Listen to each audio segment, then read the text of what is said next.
Oi, oi, oi, indeed. Of course, once again, we're back here. The Full Tilt Dynasty podcast presents the Fantasy Walkabout. I'm your host with the most time on his hands, Thomas Tipple FF. As you can see at the bottom and to my right is my mate all the way around the world. He's already living in tomorrow. It is Tom _Lee 92. Mate, we are fresh off of a big weekend. Huge weekend. If you didn't get the opportunity to check it out, the Full Tilt Dynasty podcast was live with the podfather Matt Kelly himself. That episode is available everywhere you get the Full Tilt Dynasty podcast. Apple, Spotify, YouTube, on the Dynasty Vipers Network, the Full Tilt Dynasty Podcast Network. The feedback has been fantastic, and we can't wait to keep pumping that kind of content out for everybody. Little bit of news to get out of the way. There will be no Full Tilt Dynasty podcast on Friday. There will be no Fantasy Walkabout on Tuesday next week. Me and the boys are feeling a little yeeted and defeated, if you would. So we are going to shut it down, enjoy a week of football this week, and come back the following week and still set you up and get ready for week 1. Today, speaking of getting ready for week 1, we're going to be doing roster adjustments. Who you feel comfortable overpaying, or are you happy to pay? These are two questions that get thrown around a lot. Oh, did I overpay for him? Was I happy to pay? The term overpay, I feel like generally makes people feel gross about the trades they've done.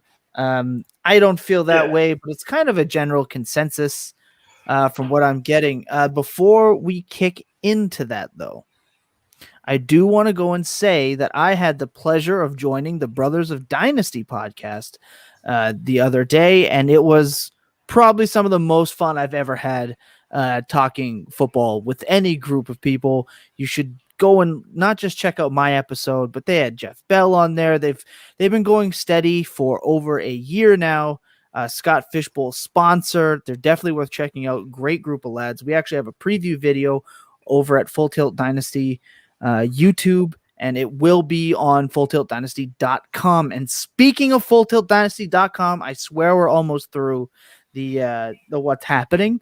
Our mate over here, Tom Lee, right here, even though he didn't tweet anything out about it today because even after I yelled at him to do so, he still didn't. You know, we're going to work on that. I've already talked to Patrick, the HR alpaca behind me, about it. He's going to be emailing you shortly. There's a couple of emails in the inbox. Yeah, there's a few. He released his first blog ever for anyone over at FullTiltDynasty.com. Exclusive content. Exclusive content for FullTiltDynasty.com. Yeah, the exclusive. It sounds more important. Go and check that out as he talks about top 24 QB true value, worth checking out. Stay ahead of your league, and that's really all we care about. So as we like to do when we kick off the show on Friday, we're going to bring this over here because when news hits, I know it's only Tuesday, but when any news hits, it gets beaten to death. Damn right. Like it's just like, oh my God. We say beating a dead horse, but dead horses actually stop. It's more like trying to beat up a camel because they're indestructible and they just keep ticking. So these stories are just going to keep getting talked about. I mean, there was the Rashad Bateman thing that just turned into a hilarious thing this morning / afternoon in the football world. But I just want to do the same thing we always do. Do we care? Is it enough to talk about? And I'm just what this is it news? Yeah, exactly. I'm just gonna run through them quick, and we're gonna kind of pick and choose the ones we actually care about. I know there was more than this, but we're not gonna do them all. We got important stuff to talk about. Look, do we care about Michael Thomas's Comic Sans? Chase not separating, Donta Foreman signing with the Falcons, comeback story, Cam Akers watch, who knows? Josh Allen, I'm guessing that's the money contract, and we're going to talk, well, we're not actually going to talk about it, but camp injuries. Do we care about any of this? Look, MT, a lot of noise, always is. Do we care if he gets traded? We care. He won't get traded. Yeah. They'd owe him like $31 million. Millions. Yeah, it's tens of millions. So he's not going anywhere. It's just all faff and all noise. He's going to the Patriots for Stephon Gilmore. No, he's not. Shut up. N'Keal Harry. Yeah, shut up. He's the new wide receiver one. Yeah. Yeah, no, we don't really care. He's still injured. He's still not going to be playing for the first part of the season. So I'm still just not listening to a word about him. See our take last week if you're interested. Yeah. Yeah, exactly. I personally, I don't really care. Oh boy, I don't really care that much either. The one I do care about, I don't care about Chase not separating. No, couldn't care. It's although what the Podfather on Saturday did mention was that you want to hear positive news about players, and right now, as of that day, there was no news about Chase, and then there was the separation news. I think it was this morning. So, okay, well, the only news you've heard of him was kind of negative. So that's not what you want. But remember, there's the Justin Jefferson thing. Wow, my God, Lord Tom. There was the Justin Jefferson news last year that made Tajay Sharp semi-relevant for a week, and look how that panned out. I'm not worried about one of the best wide receiver prospects of all time yet. But with all the talk of Terrace Marshall turning up camp and Chase, not having good news, not saying blowing it in camp, but adjusting. Yeah. I'll say adjusting in camp because I don't know what the fuck I'm talking about. But the news about Marshall is very uplifting, who I believe was our wide receiver 3 in this class pre and post-draft. The news I do care about, I'm going to touch on this only because in 2019, when Dynasty really became a real big part of my life, there was one player I was and I hate this term, but truthing over before truthing was a thing for me on the Bird app. I was doing Dynasty before I got on the Bird app, but not for long, and it was Donta Foreman. Now, the reason I care about this is I care about any running back that signs in Atlanta, any of them. Because any single one of them can dethrone Mike Davis. Mike Davis is a Jag. Dictionary, look it up. Davis, Jag, bang. He's nothing special. He's going to lose that job to somebody. If it's Cordero Patterson, if it's Hawkins, I don't know. But Donta Foreman is a big back. Couple years removed from the Achilles injury, coming out of college. He had a great speed score. He's 6 foot 233 listed as a per player profiler. That might have changed by now. Who knows? Big boy, just a real bruising player. Was decently productive in college at Texas. Just a real bruiser. And I don't know what he's got left, but he, last year played some games and he looked usable, serviceable. Yeah. He looked fine. 5 carries, 6 carries, 7 carries, 1 carry, 4 carries, 37 yards. Like he wasn't anything special, but those games were generally out of hand and they're stacking the box. Anyway, I just care that Atlanta is still signing running backs. Correct. And they're looking to add something to that room. Yeah. Right. So we'll see how the preseason goes. I'm excited to watch him. I hope he does well. That's it. That's all I care about. There's nothing really else in the news here, I think is really worthy. You've seen it all. Just scroll the Bird app. Players get injured. If it's big news, you'll hear about it. If it's not, Josh Allen making that. Make one. There's just one more thing. It's good for Josh. It's bad for the Bills. Yeah. And I can't remember who it was that shared the picture, but it was like Josh Allen in 6 years will make $252 million.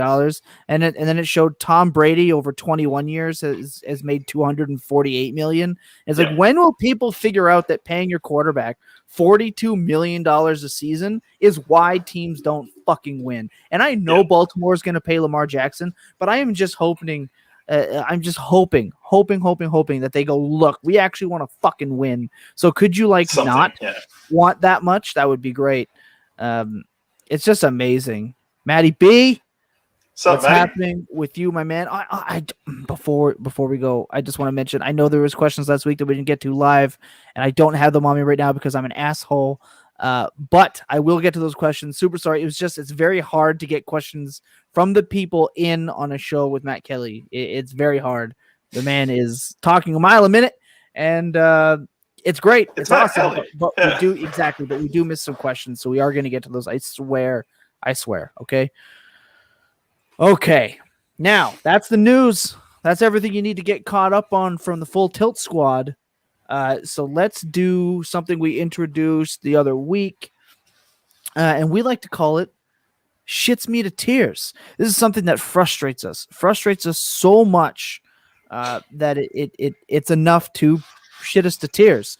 Tom Lee, what is it this week that's driving you absolutely up the wall? It's not that it's the worst thing ever, right? But it's putting players on the block, what it means, and then forgetting they're on the block, right? Because I think it's been a long off season for all of us. There's heaps of guys out there. We just click the little on the block button, especially if we play on sleeper. Put him up there, just seeing what's interesting out there, and you've forgotten that they're still on the block, right? So when I come to you this week and say, "Hey man, you interested in moving this person? What are you after?" "Oh no, I don't really want to move him." Well, you did. Funny thing there, mate. Screenshot, send it. Do you want to explain what the fuck? Yeah. So this week it's more just a nice, friendly reminder that as we head into the season, check who you do have on the block, because we're looking for deals now. And if I'm coming to you with offers and you're going, "Why the fuck does he want this guy that is really crucial to my team?" Well, look, don't give people trading blue balls. Okay, you don't want to hype somebody up looking at this. This person is probably, if they're not an asshole, has sat there devising a trade that won't get him slapped down in DMs or shouted out on the Bird app for shaming, and just to have you go, "Well, he's not actually on the block." I just want to see. I love this one. I just kind of wanted to see what people would offer me for him. You're an asshole. You're an asshole. Know what you want. Have an idea. For example, today I put some picks on the block on a team that I think is really good. Obviously, you don't want to say this is a walk to the finals. This is a for sure thing, because I had a 15-1 fantasy team last year with Kamara and Cook, and they were just lighting it up. And I fucking lost in the semifinals because the guy had Tony Pollard in the super flex, Lindsey, who went for 31, and Kamara did shit. He saved it all for week 16, and I that 6 touchdown game to be real great for third place. It's a good week. So you could always lose to Jerry in accounting, who just forgot to set his lineup. Okay, so there's no such thing as a for sure winning roster. I have all my picks. I put my picks on the block. I said, hey, this is what I did. I put the player on the block, and I immediately said, this is what I want. I want to move for a wide receiver or move for a better tight end. And then immediately trade offers started coming in. If you're going to put a guy on the block, don't put a guy on the block and then don't post in the chat for a week. That's the part of it that drives me nuts. The on the block isn't just like hey, look who I got. That's how you're not forgetting about that. Yeah. Exactly. And then you just don't scroll through that league because it's the off season. And no one's talked to you. And you forget. But that's also why, if you listen to the Fantasy Walkabout, we tell you to always be active, go through your leagues, send random DMs to league mates, let them know. That way you always know what's going on with your roster, and you never be like, "Oh, what the hell was I doing with this thing?" Because that happened. It drives me nuts. So that's it. That shits me to tears for the week. Look. Whew. That was a jam-packed first 15 minutes. Woo. That was a jam-packed first 15 minutes. Look, we branched out to a bunch of people in the fantasy community and got their helps to help us talk through something that drives us nuts, and it's players drafting certain position players based on projected volume alone. So we all put together a little infomercial for everybody to help everyone else become more aware of drafting for that player. Sit tight.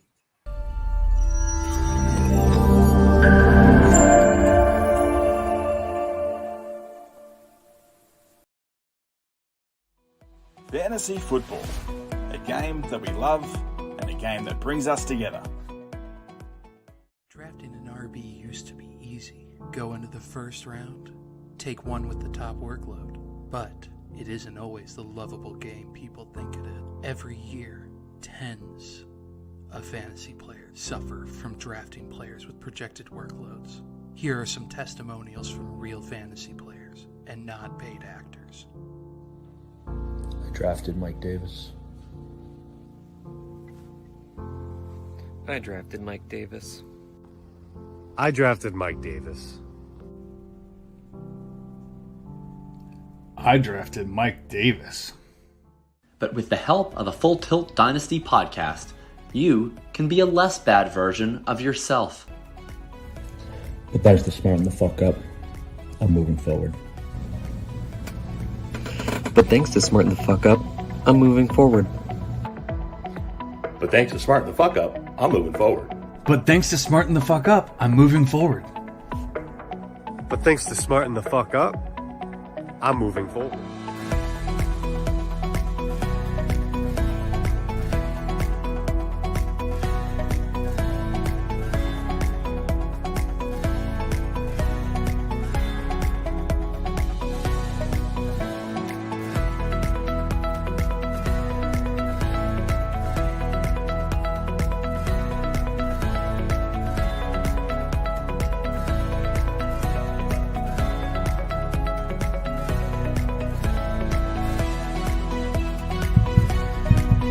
Side effects of drafting Mike Davis can include, but are not limited to, heartburn, nausea, regret, anxiety, depression, self-deprecation, murderous tendencies, waiver anxiety, sadness, 12th place, and trade desperation.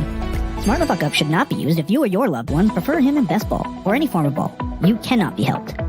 For questions and information about getting on track with Smart the Fuck Up, go to FullTiltDynasty.com. And if you don't, just know, we're judging you.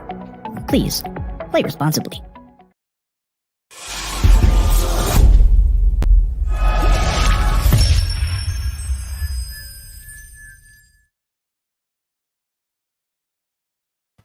It gets me every time. I love that shit. It gets me every time. Look, shout out to everyone that helped us. Fade Duchesne's Daddy's Home. So good. Dynasty Coach A, Coach Bruce, Wyatt F. Like, y'all were great. We love you. We so thankful. It. So good guys. Stop drafting Mike Davis in all formats. Matty Thanks, B's buddy. digging it. Stop drafting Mike Davis. He's not going to get you anything. He should have been off your rosters already. And if you got him for like a third and fourth, fine. I'm cool. Let him sit. Sure. Yeah. God, stop it. Okay. Meat of the program. Look, what Tom Lee and I are going to do is I'm going to go through and I'm going to read some names of one player from each team in what looks like alphabetical order. If it's not actually in alphabetical order, I blame Tom Lee, not me. Yeah. He wrote this. The Australian alphabet. Yeah. Ask the Australian. Yeah, that's what we'll blame it on. Australian alphabetical order. We're going to name a player from each player. We're going to talk about whether we're comfortable overpaying or being happy to pay the prices that people are looking for these players heading into week one. This is probably your last chance to buy pretty much anyone low unless they are, as Tyler Karp at DLF likes to say, full of failure. Before they become full of failure and tons of failures or more failure that you don't want on your dynasty rosters, the only time you're going to be able to buy players low is probably now before, and I mean right now, because once games kick off, it's over. You're not going to have that opportunity again. Like realistically, unless there's obviously the teams that are sucking out of the gate and they want to just jump ship right away. But the Sharks are already on in those waters. So we're going to kick it off with obviously one of my favorite players, one of Matty B's favorite players, the player we defend on the Bird app vigorously and with great intent for violence on the naysayers, and it's DJ Moore. Currently coming, and again, we're not talking about startup value. We only use ADP to show their current projected value It's a in reference draft point. and where Yeah. Exactly. It's a great way to put it. I don't know why I can't just think of that. I have to over-explain it. Their This is why ADP we're is a having week reference off next point. week. Exactly. That's exactly it. Yeah. Yeesh. Look, so yeah, the ADP that we're going to talk about is just a reference point But obviously, our values for these players are different. To me, DJ Moore is currently my dynasty wide receiver 8. Obviously, I am mostly comfortable overpaying for him. However, there are some scenarios, Tom Lee, and I'm going to throw them at you right now. You have DJ Moore, or sorry, you have a player like, I don't know, Terry McLaurin. Terry McLaurin for me is wide receiver 13 in dynasty. Okay, and I know it's too low. You're too low, Tom. Huh? I heard ya. I don't care. He's my 13 right now because I don't believe Fitzpatrick is going to solve all these problems. And as if they didn't bring in De'Ami Brown and Curtis Samuel, to help eat away some of that. And obviously Gibson in his second year. I just don't see the top 5 finish for the man that doesn't like to be called Scary Terry. So would you be trading Terry McLaurin away 1-for-1 for DJ Moore as it stands right now? So, I mean, we talked about tiers a while back. So for me, they're the same tier, and that tier goes from wide receiver 8 through to wide receiver 14. So I'm not saying where each one is in that, depending on what sort of team, but they're similar age. Depending on the person you're talking to, they have a similar chance of producing good numbers. And for me, it really comes down to pick your player. Would I trade them 1-for-1? No. I'd stay with the guy that I've got because I think it's going to be more difficult to move them off your roster than it is to keep them. So in this situation, if I had Terry and they had DJ, I'm keeping Terry for now. See what happens. Right. He's young enough that his value is not going to drop. It's just, What's crazy is DJ Moore and Terry McLaurin's age is, oh my God, I want to say they're the same. Yeah, DJ Moore might be a hair bit younger. It's very interesting how those two players are perceived because DJ Moore has had more production than Terry McLaurin. Yeah. Again, it's the touchdowns. Always comes down to touchdowns with DJ Moore, who has to score them from 40 out because, his quarterbacks were dog water. It's funny because I was proposed at this trade. This is why I bring it up. And I had to say no. And I had F1. Yeah. And I am along with Maddie, who says our bond was built over DJ Moore. And it's true.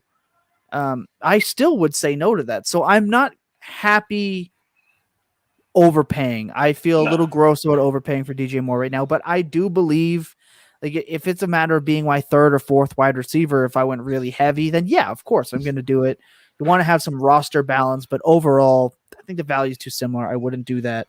Obviously, I think the interesting thing with DJM. So the interesting thing there is, I think what we'd be willing to pay for him would be perceived as an overpay to everyone else who doesn't own him, which is really interesting, right? It's not. Yep. Like if I was to trade 2 firsts for DJ Moore, I'd probably stomach that, right? Hopefully my team's good because I would be projecting that. Right. So I'm not trading away 2 high firsts. But that's, to me, seems like fair value.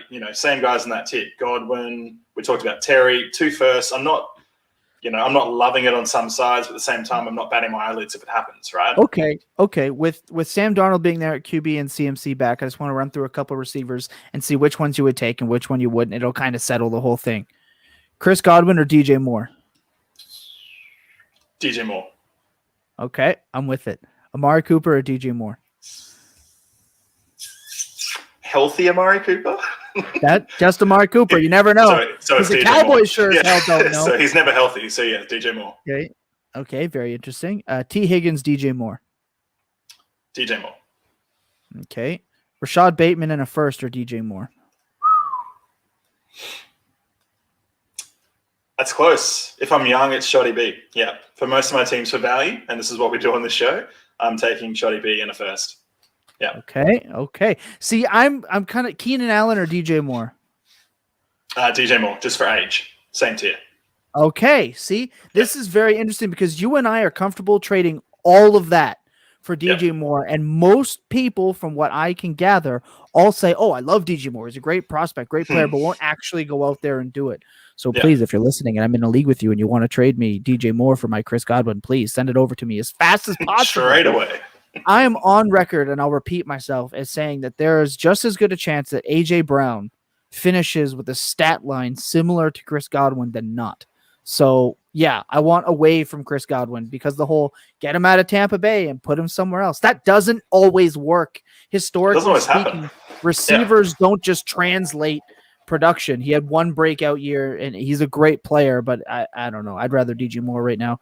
I don't know. Weird one from Hazelnut here. Hazelnut 22, a guy from my Superflex league, made a horrible trade, got upset about it later, then farted and blow the ass end out. Haha, with sunglasses. I don't totally know what the last half of that means, but you see it all the time where they get mad and they just they crack the shits. They crack the shits. Oh my god, that's perfect. Okay, Hazelnut. Next time, just let him know that he cracked the shits, and it'll work out. Click. Okay, so we get it. That's DJ Moore. We said we're comfortable. Keenan Allen, Godwin. Not keen to overpay, but at the same time, we're probably willing to pay. You're taking Bateman in a first, and I can't remember the other player, Amari Cooper. We're still taking DJ Moore. Okay, so we're gonna move on. That's Carolina. We're gonna talk about Chicago and everybody's least. Chicago. We're going to talk about everybody's least favorite top 5 fantasy running back. That's what it seems to be. Everyone's least favorite. We're going to talk about David Montgomery, currently coming off the board at RB19. Obviously, his volume workload. They brought in some guys. Damian Williams took the season off. Tariq Coleman's on the pup with a blown knee, who apparently does not look like he's doing too well. What a contract they gave Cohen. Oh, my God. 4 years, they lose Cordero Patterson. I think they have Herbert they drafted. I'm not really. So he's got the job. They improved the offensive line, maybe somewhat, hopefully. Sure. So when talking about David Montgomery, are you happy enough? Because you're never going to have David Montgomery as your RB1. If you do, you're a brave soul, and I appreciate you, and I wish you well in the wars to come. Yeah, what happened? Yeah. As of Game of Thrones, it's going to look more like the Red Wedding than anything else, but best of luck to you. Are you happy to overpay for a guy like David Montgomery? And what is an overpay in the sense, like, I'm going to go through the players again, like what players you want to trade for him. But are you comfortable doing an overpay for a player like David Montgomery going into his 3rd season, almost at the end of his rookie contract? He's an interesting one, right? So he's coming off the board RB19, right? So it's smack bang next to Josh Jacobs, who we talked about as the end of the tier. Young, will produce decent value. If you get him for a first, it's worthwhile. So what is the overpay on David Montgomery? Because this is a guy, like we said, got the job. With the job, he produced really, really well, especially in the back half of the year, and looked great. So this is a guy that I've always been low on because I didn't think he was talented enough to stand out and be the guy. But they keep making him the guy. So, like, what are we meant to take from this? At the moment, if I want a piece that's going to produce on my roster and I don't want to get Mike Davis, which is everyone, listen to me. Yeah. Stop drafting Mike Davis. Yeah, like Monty seems accessible and a good piece to add to a win-now roster. With the we hate the word upside, but he's got a possibility of. I do hate the word upside. He's got the possibility of re-signing and staying on with that team. We don't know, but there's always a chance because he's young enough. So, yeah, I mean, what's the cost? And if it's decent, I'm willing to pay. Okay, that's fair. I can get in with that. Obviously, he kind of vaulted into his current. I don't know how many times a running back finishes in like the top 5, top 6, and they don't go up in value. It doesn't happen very often, and that's usually the time that I'm willing to buy on that player because you know what they can do, and I don't care about the schedule. I get it. The schedule is nice. You never know until like week 7 how the schedule is actually going to look anyway. Yeah, we can sit here and we can be like, oh, well, they've got a really hard schedule by week 1. And then by week 3, we're like, oh God, they're the shits. Yeah. People thought Tampa Bay was going to get gashed last year, and then they became the best defense in the whole Vikings. Thing. Yeah. Yeah, everyone started. No. Now it's the Titans. The Titans are going to have the worst and most targeted defense in fantasy next year, and I don't particularly think it's going to be close. I mean, we don't know what's going to happen, right? So you can't talk about the strength of schedule until we see a strength of schedule unveil itself. You get an idea and you can start there, but it's nothing to rest your hat on. No. With that being said, are you going David Montgomery, Joe Mixon? Mixon. Interesting.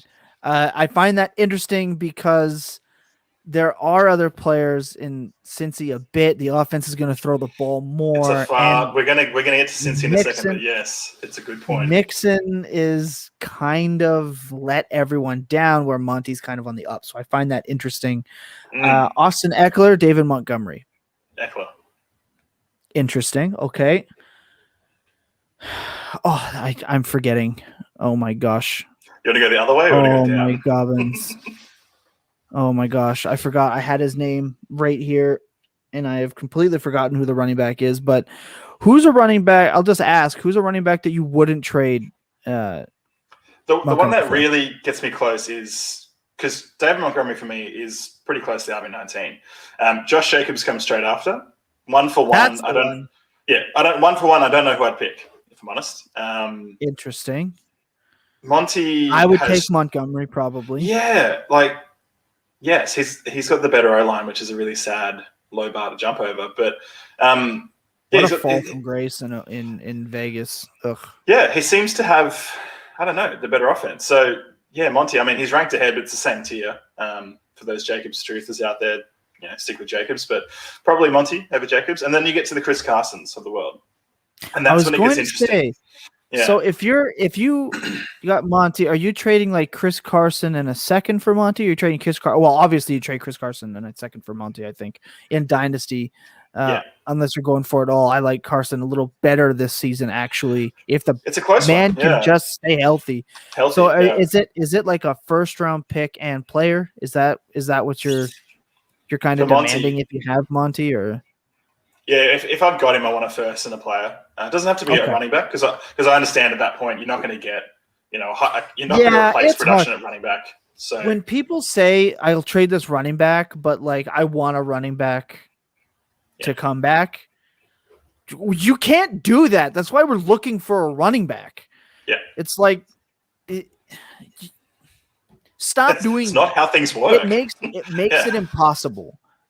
If you're trading away a running back, understand that the likelihood of you getting one back, unless it's like a Gus Edwards, you're not getting it back. So just adjust your trade and you'll get a lot more trades done if you just realize what you're asking.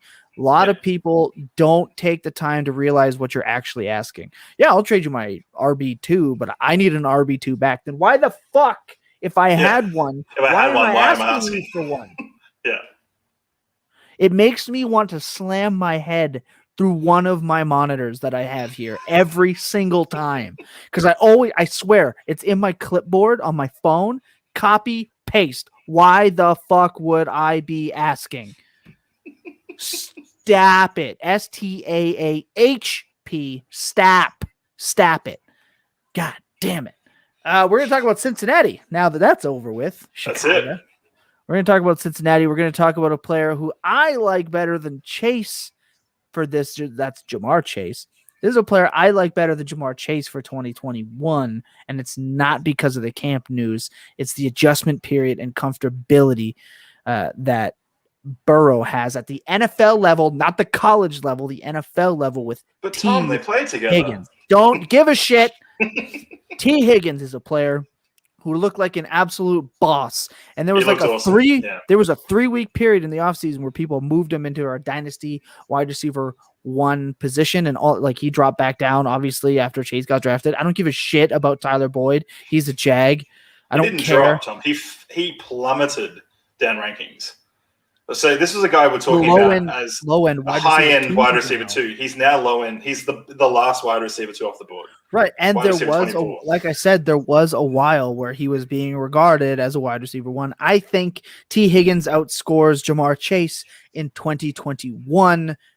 That's obviously not projecting injuries or anything like that. I will project an injury to one player, and it's Joe fucking Mixon. So there's too crowded. Joe Mixon's going to get 70 receptions. No, he's fucking not, because he's going to play 11 games and just not be around. He'll be on 17-game pace for it, Tom, off the 2 games. Good for him. I'm glad. I'm happy. Let's extrapolate that out. If he has 3 games in 2021 where he looks good at the start of the year, I'll be happy to move him for whatever else I can get. A Monty in a second, a Carson in a first. Get me away from Joe Mixon if he has a couple of good games, please, because it won't last. Okay? He like flashed a little bit, and they're like, hey, there's the money. And he's like, oh, by the way, no parts of my legs work anymore. Thanks for the cash. By that point, you're already so sad for having him. Thanks for the insurance. See you later, Cincinnati. Like it's not gonna be good for him. But this is about T. Higgins. This is about T. Higgins. I like T. Higgins. He was on pace for that 1,000. He tried to play through when he was playing, I believe it was actually Baltimore, and he had that one reception where he took off. It was called back by penalty. He was trying to hit that 1,000-yard mark, and he pulled his hamstring so bad I thought he tore it. I thought he tore it. I remember watching the game, obviously volume way up because I'm freaking out the whole time. That's what I do. It's why that show I created was called Full Tilt. I freak out every Ravens game. I'll take pictures of the Slack if it's safe for work. It's usually bitching about Greg Roman. But he pulls his hamstring. I thought he tore it. He tried to come back. It just wasn't great scenario for him. I think he bounces back. Big year 2. I'm high on him, and I'm actually willing to pay a significant amount for someone like T. Higgins. I'm talking a first plus. Yeah, absolutely. I mean, I'm not messing around. So we're going to switch it up. Why don't you come with a couple of players on this one, and I'll tell you whether or not I'm willing to pay that price for T. So I'll base it on my rankings to start with, right? So let's do it. We'll start with T. Are you going to do T. Higgins or Keenan Allen? Fuck off. Keenan Allen, probably. Okay, cool. T. Higgins or Chris Godwin? T. Higgins. T. Higgins or Allen That's Robinson? a scenario that A-Rob for 1,000%. Allen Robinson is going to be like a top 7 receiver this year, so long as they give Justin Fields the fucking ball. He's been so good with dog shit quarterbacks that he's going to be a monster. I'll take him. And he's still young enough, right? 26, turning 27, I believe. Or 27, turning 28. I can't remember exactly how old he will be at the start of the season. In a situation with like Godwin, I obviously know that I can get more or should be able to get more if people view him as this 24. Chances are the player that has him likes him more than that. However, you could probably sneak a second in there. So that's probably get a little extra piece. Yeah. I'd be comfortable overpaying for T. Higgins for Chris Godwin, though. All right. So T. Higgins or Chase Claypool? Fuck off. I like Claypool better, believe it or not. Yeah. So that's sort of where it ends. So I mean that tier of those second-year guys with a few of the older guys mixed in, that's where it gets really interesting because if you find the right matchup, like you said, if you find the guy who loves Godwin but has T. Higgins and you've got the opposite piece, like you can get a pretty decent deal done here. And this is a great area to move within. Yes. Yeah, this is why we talk about tiers so much because that tier, whilst not a big tier, has such polarizing players in it that if you look at A-Rob, who's in that tier for me, he could be a tier 1 player for someone or a tier 2 player for someone. He's still young at 27, 28. He's still young enough. He's the guy, right? Yeah, you could get that value. And the same, like we talked about a few guys before, Terry and that sort of thing. If Terry's up in your tier 1, tier 2, you could get him straight for a guy like A-Rob. You can get T. Higgins plus for Terry, which is nuts money for me. Something I'd be doing. Yeah, for sure. Absolutely. Yeah. Take away your fandom of that player and really sit down and think about statistically, because we care about value on this show. This isn't what can this piece do for me? I'm a truther. I'm planting my flag. I'm stomping the ground. I want to shout from the top of the Bird app so people will click on my profile. This isn't that show. We want to just talk statistically. And if you can get production that's almost completely mirroring the player you're trading away, because T. Higgins and again Chris Godwin, I mean, the Bucks are good. There's 3 wide receivers. Cincinnati sucks balls. And there's 3 wide receivers, but Zach Taylor likes to throw it 75 times a game. Opportunity is there for T. Higgins to have just as successful a season as Chris Godwin. If you really take the 2 names out of it, there's no reason why that can't happen because T. Higgins is, good. So yeah, that's about the range I'm willing to go with T. Yeah. I like it. Right there. This is another player. We're going to move all the way to another spot in Ohio. Great town. Team looks great. They just paid this man pretty significant money, kind of killing the Kareem Hunt truthers. We're going to talk about Nick Chubb going off the board at RB7. He's obviously a top 10 for us. It's kind of an easy money play with him anytime, I'm definitely willing to overpay for him. This is multiple firsts and a player. He is a smash for your. I don't give a fuck that he doesn't catch passes. I don't care. He is just a monster. He is a shot every year at this point to lead the league in rushing. He's just. I wish he would not step out at the one at the end of a 60-yard run. You know, I don't care how much time's on the clock or what you're doing. Yeah, I'd prefer as a fantasy player that he didn't do that. That'd be sweet. But look, let's talk about Nick Chubb just a little bit. We don't need to spend a lot of time on we won't need to spend a lot of time here. But he's an absolute exactly. He's an absolute monster. We know he's got the workload. Don't care about Kareem Hunt, healthy or not. Obviously, both guys were RB1s. Who cares? It's rare that I find it good that a player can have a half split of the workload and it be a positive for him. He gets a rest, he goes again, he keeps producing. And they're just getting better in Cleveland. It just doesn't seem to matter. I don't see them throwing the ball 40 times a game because that's kind of when Baker falls apart. Yeah. Christian Williams is going to hear this and then he's going to come at me for it. But the Cleveland Browns are better when they run the football more than they throw it. Yeah. Low 20 attempts, 2 touchdowns, so the perfect Baker game. Yeah, exactly. So let's fire off some running backs. Who are you willing to send my way in hopes of me letting go of Nick Chubb? And I'll tell you if it's a yes or a no. So he's an interesting one. So let's go through the younger guys. So J.K. Dobbins or Nick Chubb? Nick Chubb. Okay. Let's make an easy one. Kamara or Nick Chubb? You're playing with my heart. I am. He's playing with my heart. He knows. Kamara is one of those guys who could be tier 1. He knows I'm a fan. Mm. He knows. Man. I still got to go with Alvin. Okay. Yeah. I'm still taking Alvin. I'm in the same position there. Yeah. It's tougher than it used to be, and Absolutely. not because of the quarterback situation, because I think this opens up Alvin Kamara to finally get the carries like they did at the end of the year last year where he lit it up. Yeah, Maddie, I'll tell you why I have Chubb over Dobbins. I knew you were going to get at me for this. I'm not actually a Ravens homer, just so people know. I'm a Ravens optimist, okay? I'm a paragon of objectivity, and I understand that if J.K. Dobbins and Nick Chubb get the same share of opportunity, Nick Chubb's probably going to excel just that little bit. Year 3, J.K. Dobbins, right? The real, and I mean that's right now, because I could probably get, I can get Chubb straight up for Dobbins easy, and if I wanted to trade Chubb away for Dobbins, I can get Dobbins plus something, right? Because it's the whole, look at today. And I don't care about camp news. We talk about this all the time. But Dobbins and Gus Edwards were listed both as the one. So it's going to be as much like a 65-35 split, and I don't see that happening in Cleveland. I think towards the end of the year, Nick Chubb is going to get all the carries that matter, and I'm already looking ahead.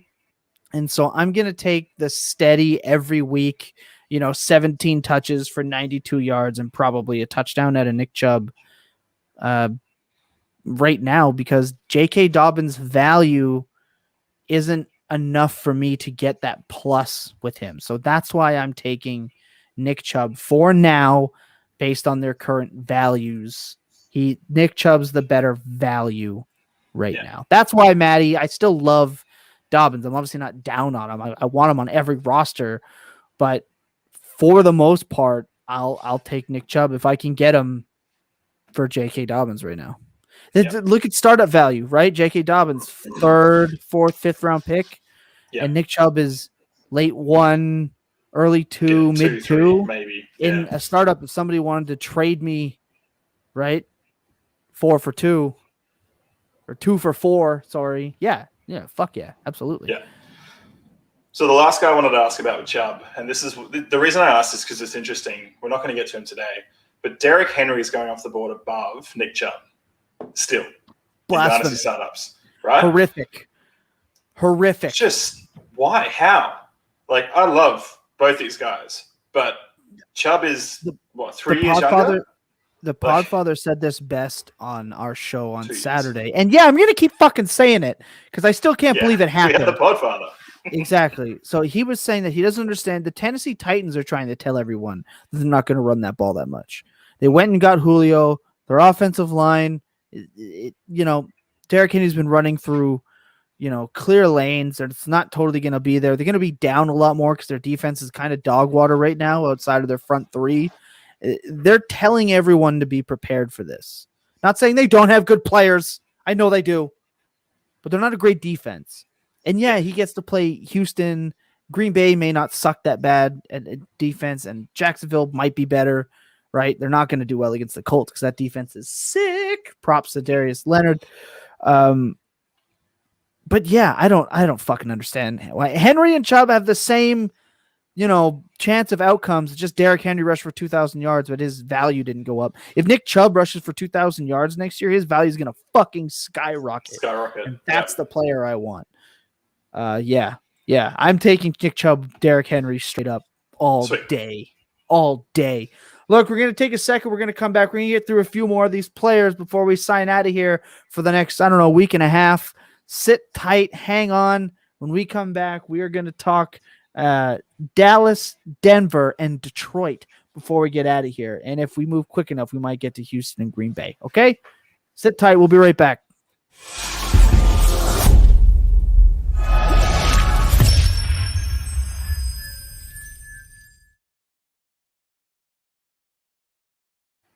Okay. Back at it. We're going to talk Dallas right now. And everyone's seemingly favorite player to either jump on board with or completely shit all over is everyone's favorite son, Ezekiel Elliott, the slimmer, best shape of his life, like everyone else in training camp, Ezekiel Elliott. I mean, back from totally, hopefully feeling better from the COVID and the sluggishness and getting outplayed by Tony Pollard regularly. How are we feeling? He's coming off the board at 11.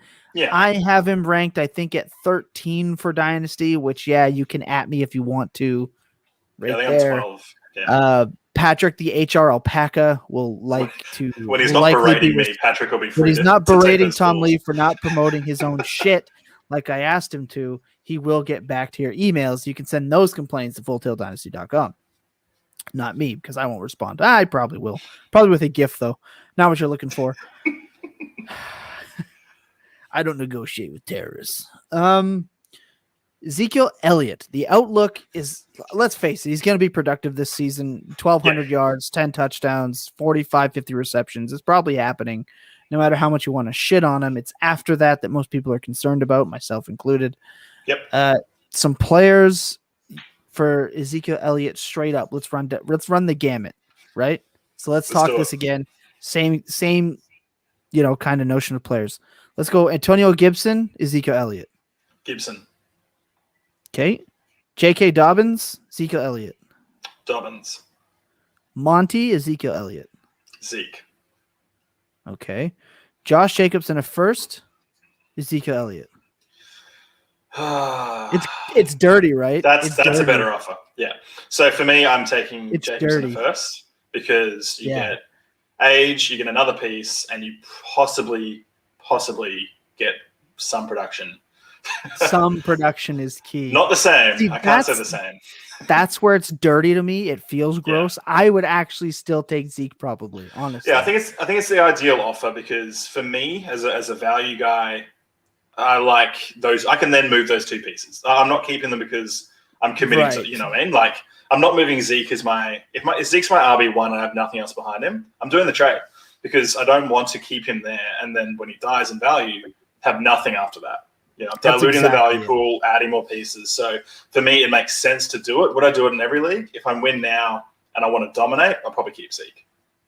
Interesting. Yeah, I have that same spot. Let's go Austin Eckler, Ezekiel Elliott. Just Zeke. Yeah. Yeah, okay. I feel the same way. I'm worried about Eckler without Anthony Lynn. I'm worried about that. Anthony Lynn breeds running back targets and receptions in the game plan. Herbert looks like he's a huck it, chuck it kind of guy. Yeah. It'll be Eckler interesting better to get see. downfield if he wants the ball. And they're loving Roundtree, and I've even heard some what the heck is his name? He was really big for like a week last year. Justin Jackson. Justin. Oh no, Kelly. Josh Kelly. Josh Kelly, Kelly. yeah. That's right.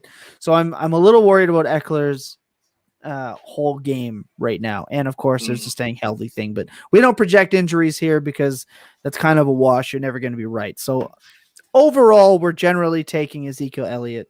Which is not an overpay, but we will pay. Yeah, it feels gross though that Jacobs in a first. It feels disgusting. But okay, let me say, if Monty in a first, is that a smash for you? It's a smash for me. I'd do that. Yeah, I mean, so like I said before, Monty's same tier as Jacobs. I wouldn't even you're think gonna get about more it. out of him. Yeah, but there is even this is where it's important to have tiers, but be able to work around those tiers. Where Jacobs in a first feels gross, but Monty in a first for Zeke feels like the porridge is just right. I think the best bit about that as well is Monty, for me, will have better resale value if you want to move him on. If you want to keep him, you get good production, but Monty has a general perception. Yeah, Jacobs went out there and scored 12 touchdowns, and everyone just feels like squatting over him and just taking a right shit. I don't understand. I don't get it. I know it's gross, but so's that trade, so whatever. We're going to go Denver, and one of my favorite players on the season this year and moving forward. He's an absolute monster. I know I talked about it on Dynasty Drive a couple months ago, talking about how there's so few actual true to life, true to it, pure alpha type receivers. There's so few of them now. Big, strong, fast, freak, can get to everything. Can get up vertical. It's Cortland Sutton surprisingly being taken ahead of T. Higgins. And I'll say surprisingly because if somebody offered me T. Higgins for my Cortland Sutton, I am jumping on T. Higgins at that price point. So it's very interesting how that's working. Obviously, injury, that's a tough one to come back from. QB, hilariously bad if it's Bridgewater. Something maybe sort of. If it's Drew Lock, probably nothing. Defense, you don't know where they're going to be. They're a middle-of-the-road kind of team with definitely a tough division. They have a horrific division to play in. Yeah. And his long term, I don't know if he's in Denver long term, but he is a fantastic player. Let's go with some receivers to see how you're feeling on Cortland Sutton. This is a very tough period because there's so many wide receiver twos, right? Yeah. We talk about that all the time. What's the real breakers? Obviously I said I'd take T. Higgins, but someone offers you T. Higgins. Where are you going with Cortland Sutton? Taking T. Higgins. Okay. Michael Thomas or Cortland Sutton? I'm taking Cortland Sutton. I know. Look how far he's fallen. The great MT13. Look how far in just a couple of weeks. I might even do that just because I think Cortland Sutton's a better guy. Yeah, I mean, hey, maybe he doesn't use Comic Sans. I know I wasn't going to say it, but I had to get it in there. I have MT as well. Thing on Twitter. On the Twitter. I might be getting a trade offer later. Who, me? No, I might be for that take, but we'll see. Oh, okay. There we go. Hopefully you do. We can talk about it. Yeah, he's tough. Keenan Allen, Cortland Sutton. Keenan. Okay. Sutton. Yeah, that's the break for me. Okay. I feel like I would move Keenan Allen for Cortland Sutton. Yeah. Yeah, see, Sutton for me sits around about where he's going, ranking. That's kind of gross too. Yeah, because I'm looking at a lot of Jerry Jeudy improvement, even though they will both have good targets and their QB issue. It's just massive. Like, you've got Drew Lock coming out and talking good things about Jeudy.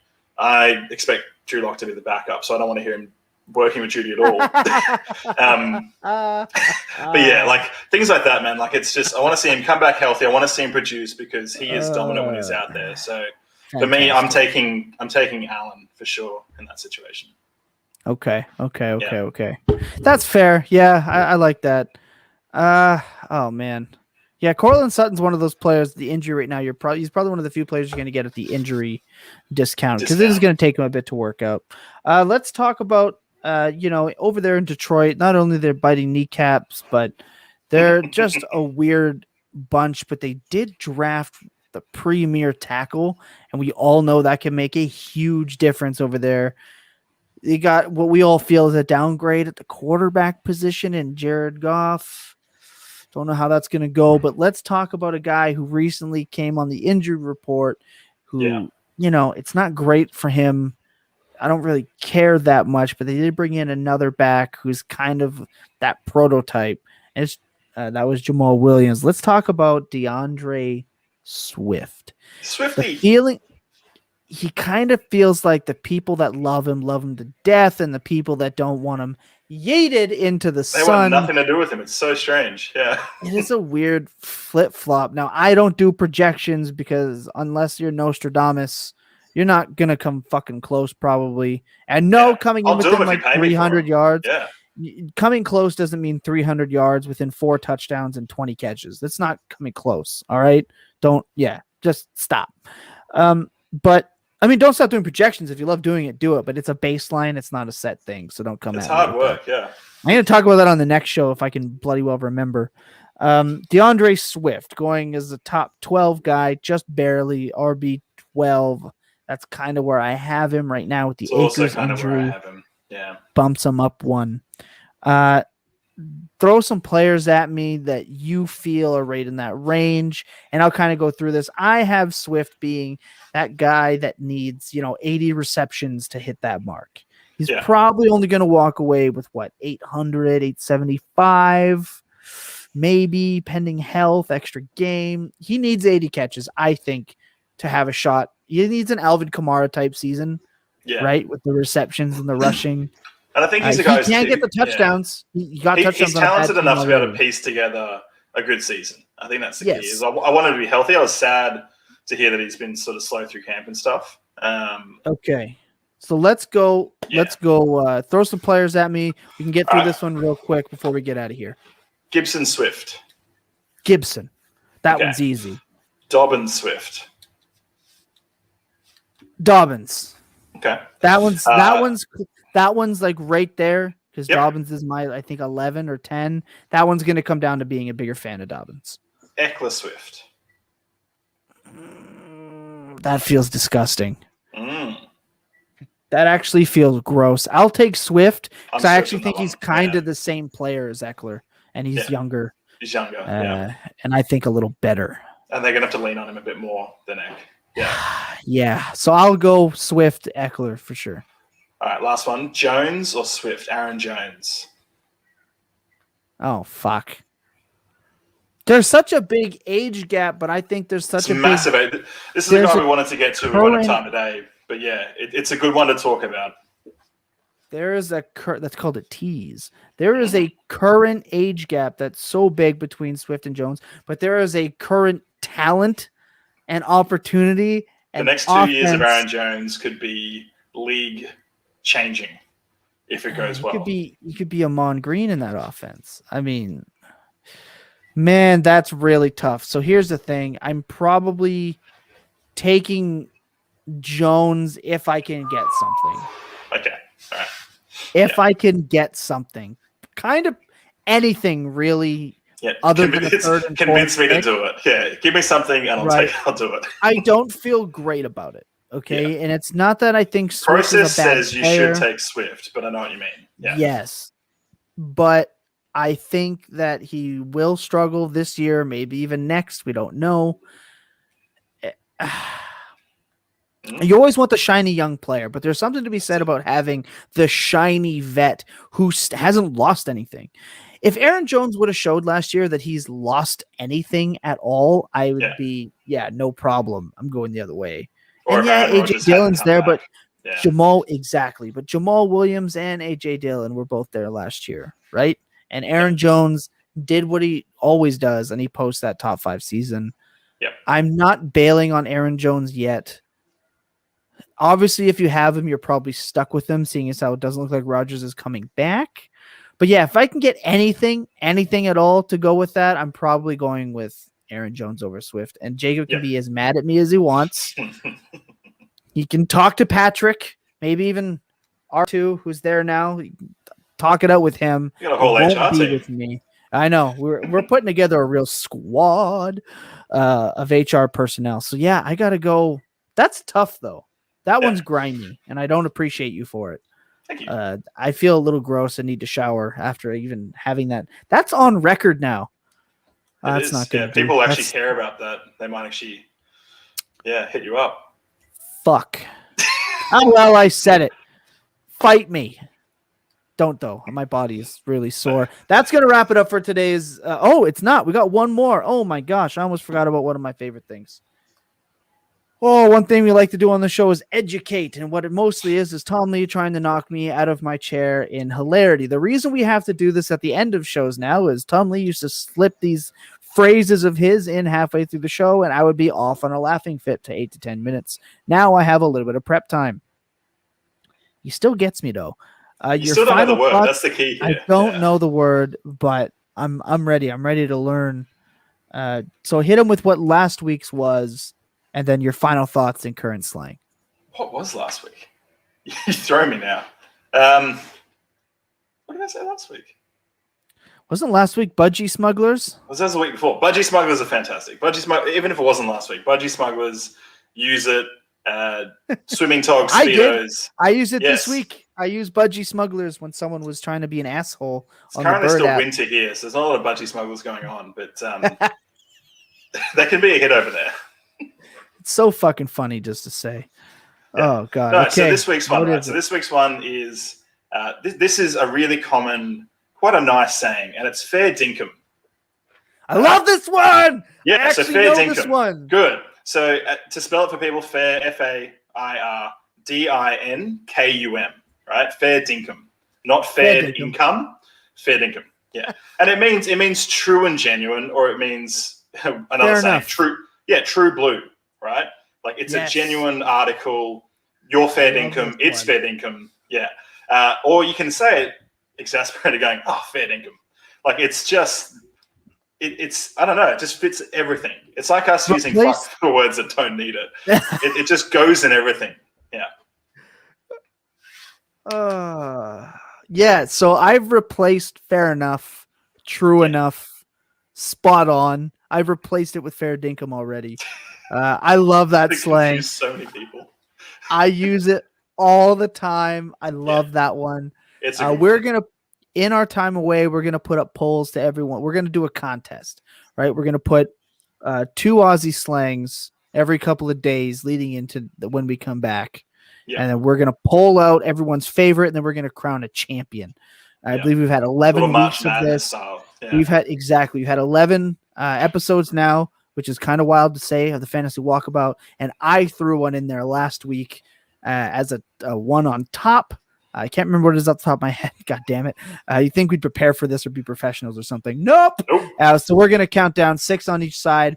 You're going to pick the favorite, and then we are each going to try to formulate a sentence with as many of the Aussie slangs as possible, and to see if I can come up with one that's coherent, as I am at a disadvantage to my mate over there. And you know what? Half the time, I just came up with that contest off the top of my head. That's kind of how I roll with it. Now I'm going to task Tom Lee to make it happen, and correct. I'll get Patrick to yell at him if he can't pull through or if it sucks, because then all the blame is off of me. And obviously, with my final thought today, it's generally always the same thing. Be kind to everyone. Look, the Fantasy Expo is this week. It's partly the reason that we don't have a show.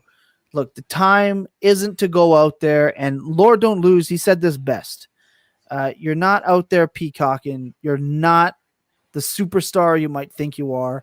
You're a regular person, and people may be interacting with you in person for the first time. And that meeting is so important.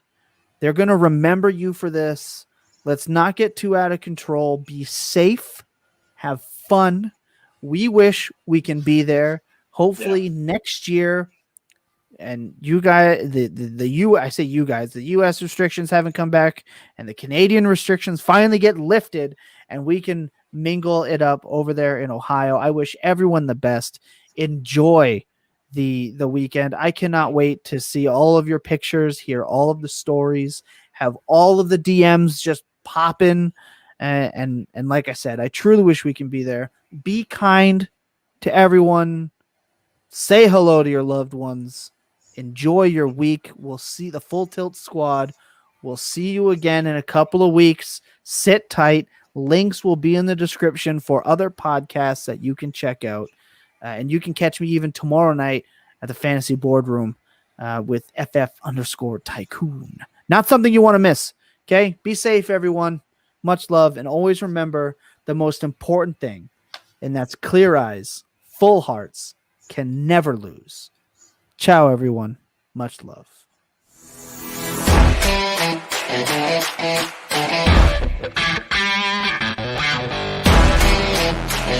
Yeah.